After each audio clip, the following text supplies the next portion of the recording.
Top focus on tonight's show is a special conversation. Now, many say the biggest socio-economic challenge for the country is to create jobs, and that's because every year nearly 13 million people are joining the workforce every year, or more than 1 million every month. So how is the government fared in creating jobs? Can startups create jobs on a big scale? And what will be the impact of automation on jobs? Ronojoy caught up with Manish Sabharwal of Teamlease and Suraj Saharan of Delhivery on all these issues.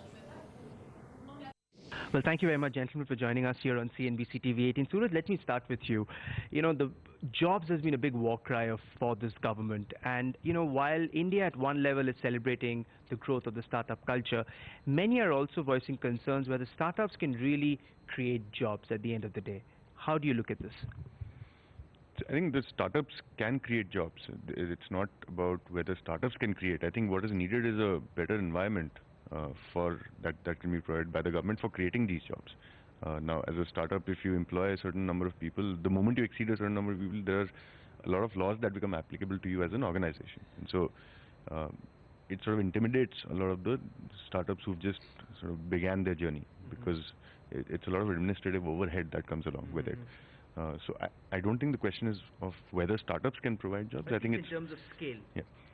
So look, I think any startup that's growing will need people, and whether they're able to take those people on roll and provide them a full-time sort of job depends on how the environment is. If the environment is conducive and helps them do that easily, why would they not provide those jobs? Mr. Sabharwal, you've been writing for many years about this environment, where you famously or infamously called it the regulatory cholesterol. Since this government has come to power, clearly labor laws has been an area where they've tried to address it, and for the first time in years. Overall, how would you rate the government's performance as far as improving the environment, as Suraj was talking about? No, I mean, I think we've done more labor reform in the last 2 years than in the 20 years before that. But obviously, a lot of it is around plumbing issues, around trying to go paperless, around trying to go presence-less. I think an important move has been giving the power to amend central laws to states. So Rajasthan amended 4 laws, Madhya Pradesh has now amended 9, Maharashtra is amending 19. So because there's no such thing as India's land and labor market, there may be some such thing as India's capital market. So 29 chief ministers matter more than one prime minister. And I think China's genius wasn't some Ayatollah in Beijing issuing fatwas, it was mayors competing for investment. So I think recognizing that India is 29 different labor markets, making progress on labor laws has been important progress, though you have to see it in the context of the fact that the labor markets are linked to issues like urbanization. They are linked to ease of doing business. They are linked to manufacturing. They are linked to skilling. They are linked to school reform. So I would say that they've made good progress on the labor law. I think now is the time to move faster. Therefore, it cannot be seen in isolation, is essentially what you're saying, because it's linked to many other factors. Well, the government is organized vertically, but jobs are horizontal. See, that's why everybody struggles with jobs, because the government is organized vertically. There's every minister or secretary who looks at their area. But jobs, finally, the role of the government is not to set things on fire. It is to create the conditions for spontaneous combustion. So if you reduce regulatory cholesterol, if you improve infrastructure and urbanization, and if you do human capital, that's what we need. Make in India isn't about going back to industrial policy by offering subsidies to shoemakers or light industries. It is about letting every entrepreneur in India not deal with the regulatory cholesterol and focus on the market and raising capital and attracting talent. This government, Suraj, has been called as one that focuses a lot on ideas, and and every time you hear the Prime Minister speak, in fact, he was on our channel very recently, and he again spoke about his vision in terms of turning the economy around. And if labor laws have to choke innovation, at least in the way in which we've seen in the last 20 years or so, you're on ground, and you're one of the more popular entrepreneurs. Give us some of the on-ground problems that that Delhivery has had to face owing to this sort of regulatory cholesterol that Mr. Sabharwal was talking about. I think the problem is twofold. One is the existence of these laws and the need to be compliant with all of them. The other is because there are so many of them, not knowing which laws apply to you. So we've had a number of issues of the latter kind, where when we were sort of much younger and 1 year into the business, we wouldn't even know which laws apply to us. And so at some point we would have an inspector or an officer of a particular department sort of walk in and say, hey, by the way, you don't have this. And we tell him like that we did not even know that this is applicable to us. In some cases, when we found out that there are certain laws that are applicable, we've gone back and filed whatever needed to be filed along with a penalty as well. And in fact, the government is at least being receptive of these problems from the startup community. I was in one of the panels with Mrs. Nirmala Sitharaman, where she'd called up startups to understand what issues they face. And this is the exact point I had made to her, where I said, look, you know, when people start out, they're not fully well aware of what applies to them. So can we have a 3-year or a 5-year sort of window where, as and when people find out there are the applicability of certain laws, we should be able to go back in time and pay without penalties or any recourse from the authorities.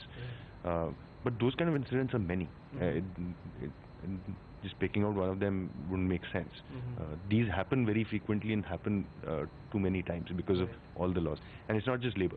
This is various other registrations that you need to do as an organization. In fact, you know, this reminds me of what you had famously said, that you cannot possibly follow 100% of the laws without breaking 10% of them, because, you know, the level of awareness about this convoluted sort of labor law structure is so complex that it's hard to know for an entrepreneur. I mean, he may know about the tax laws, not necessarily the labor laws.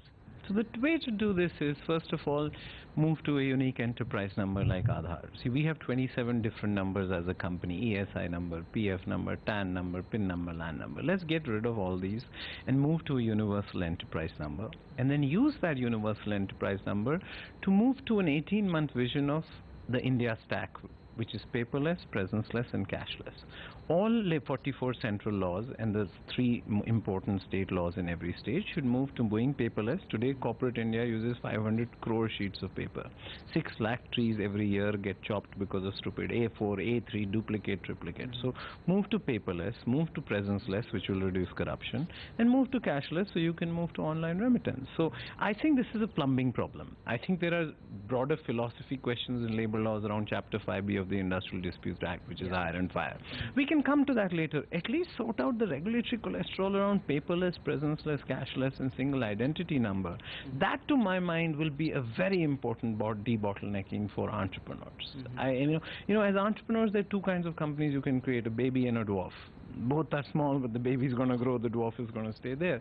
Corporate India is mostly dwarfs. We have 6.3 crore enterprises. Only 18,000 of them have a paid-up capital of 10 crores. So if we want more babies, we have to start with the regulatory cholesterol in labor laws.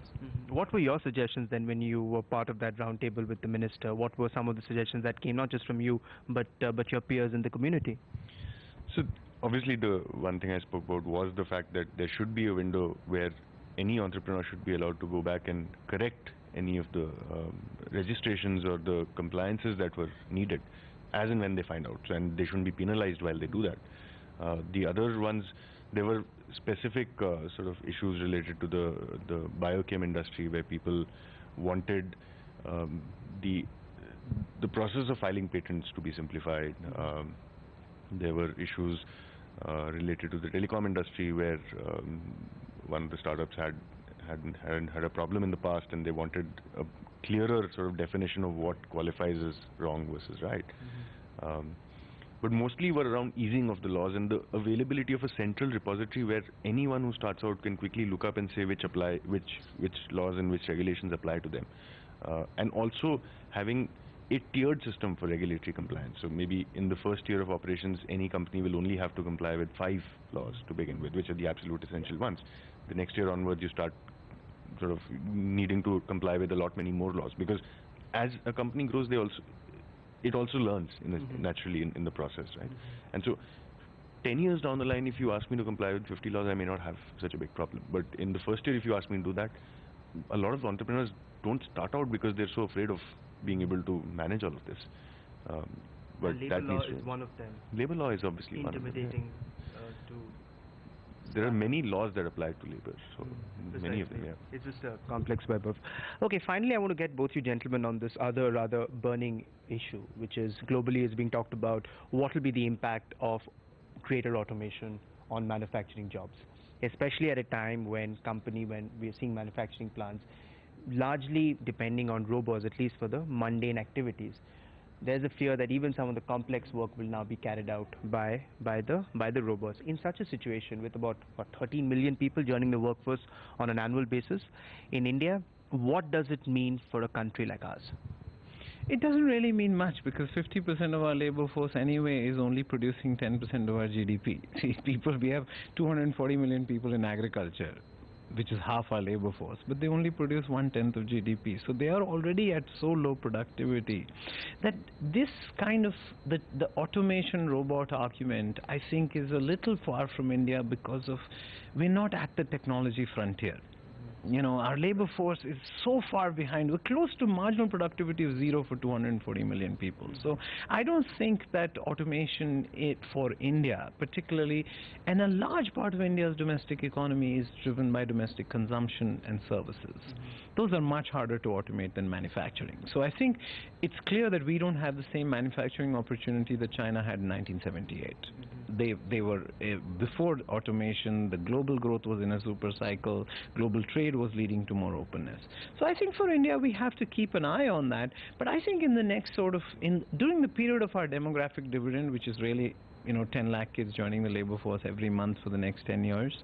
I don't think in the period of demographic dividend we really have to think about automation as our binding constraint. Our binding constraint is regulatory cholesterol. But then don't you fear that somewhere that at least the number of manufacturing jobs that may have been available 5 years down the line, at least in the same proportion, may not be available 10 years down the line? Only 11% of India works in manufacturing. That is the same as post-industrial United States. It makes no sense. 28% of China works in manufacturing. At peak, 33% of China used to work. At peak, 45% of UK used to work in manufacturing. So I'm not saying we'll ever get to 45 or 30, but 11% is the wrong number. So Make in India is not about getting to 30% of our labor force in manufacturing. It's about getting to 15-20%, which is another 100 million jobs anyway. Well, Suraj, final word to you then. How do you look at this debate, automation versus jobs? See, I think, I don't know when it was, but Mr. Raghuram Rajan had explained the economy using the dosa as an example. And he had exactly talked about this, where he said, as you get more and more automation into the system, what changes is that people start doing more productive jobs. It doesn't take away the job. It changes what they're doing. But and that's what will happen. Automation is not replacing jobs. What will happen is people will start doing different, more productive tasks that will overall increase the productivity of the workforce. So nothing to fear there, I would say. Thank you so much for your time. Thank you very much. Thank you.